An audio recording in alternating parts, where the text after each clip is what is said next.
அந்த அறிவிப்போல் அன்ப தருவாளே சின்ன அறிவிப்பும் இன்றி சுடுவாளே நீயும் தும்மிடி தும்மிடி ஆயுசு நூறாக என் உயிர் உன்னோட பத்திர சொத்தாக என் பார்வை உன்னோடு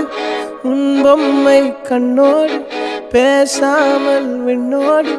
நாம் மிதந்து போவோம் காதாரா அடியாலும் நான் தாங்க மாறோடு